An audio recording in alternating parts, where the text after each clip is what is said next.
Assalamualaikum warahmatullahi wabarakatuh. Perkenalkan, nama saya Sri Lestari, NIM 1914040043.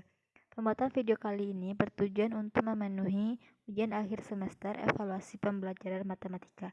Selamat menyaksikan.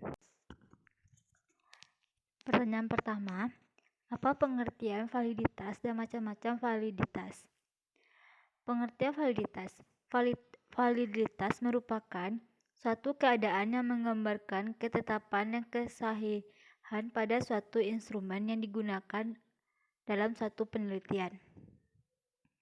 Validitas adalah suatu ukuran yang menunjukkan tingkat kevalidan atau kesahihan suatu instrumen.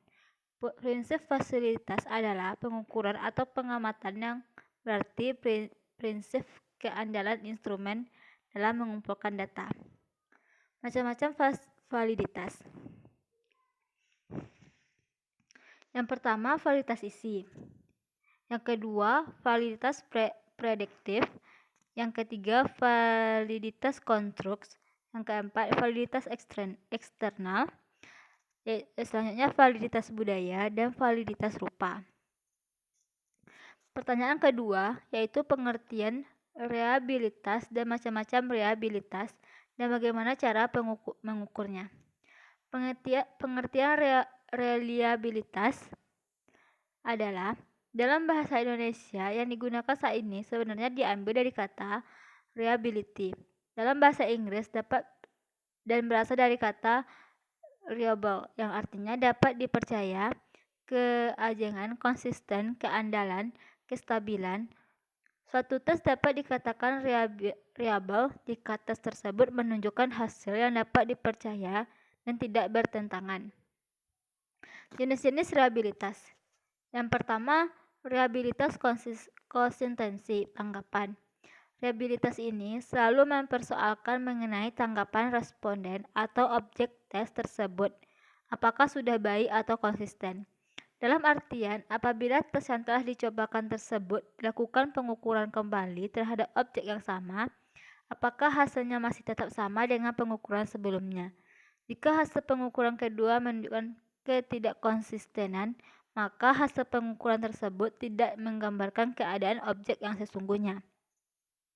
Yang kedua, reliabilitas konsistensi gabungan item. Reliabilitas ini terkait dengan konsistensi antara item-item satu tes atau instrumen apabila terhadap bagian objek ukur yang sama. Hasil pengukuran melalui item yang satu kontradiksi atau tidak konsisten dengan hasil ukur melalui item yang lain, maka pengukuran dengan tes atau alat ukur sebagai suatu kesatuan itu tidak dapat dipercaya. Pengujian reliabilitas instrumen. Pengujian reliabilitas instrumen menurut Sugiono dapat dilakukan secara eksternal dan internal. Secara eksternal, pengujian dilakukan dengan tes retest, tes stability, equivalent, dan gabungan keduanya. Secara internal, pengujian dilakukan dengan menganalisis konsistensi butir-butir yang ada pada instrumen dengan teknik-teknik tertentu.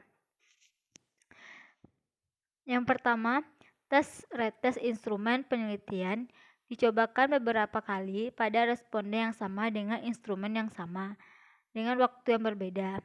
Reliabilitas diukur dari koefisien korelasi atau percobaan pertama dengan yang berikutnya. Bila koefisien korelasi positif dan signifikan, maka instrumen tersebut sudah dinyatakan reliable. Ekuivalen instrumen yang ekuivalen adalah pernyataan yang secara bahasa berbeda, tetapi maksudnya sama. Kedua, gabungan pengujian dilakukan dengan cara mencobakan dua instrumen yang ekuivalen beberapa kali ke responden yang sama. Selanjutnya, internal konsistensi. Pengujian reliabilitas dengan internal konsistensi dilakukan dengan cara mencobakan instrumen sekali saja. Kemudian data yang diperoleh dianalisis dengan teknik tertentu. Soal ketiga, jelaskan apa perbedaan indeks kesukaran, daya pembeda, kriteria penerimaan soal, dan apa hubungannya. Tingkat kesukaran adalah bilangan yang menunjukkan sukar atau mudahnya sesuatu soal. Daya pembeda soal adalah kemampuan satu soal untuk membedakan antara siswa yang berkemampuan tinggi dengan siswa yang kemampuan rendah. Sedangkan kriteria penerimaan soal. Soal keempat, jelaskan pengertian dan jenis-jenis evaluasi keterampilan beserta contohnya. Yang pertama, pengertian evaluasi keterampilan adalah penilaian yang dilakukan untuk mengetahui kemampuan siswa dalam menerapkan pengetahuan untuk melakukan tugas tertentu di dalam berbagai macam konteks, sesuai dengan indikator pencapaian kompetensi.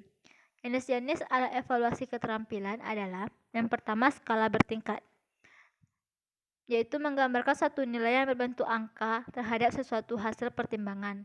Contoh tabel dalam rangka menilai sikap peserta didik dalam mengikuti pengajaran matematika di sekolah.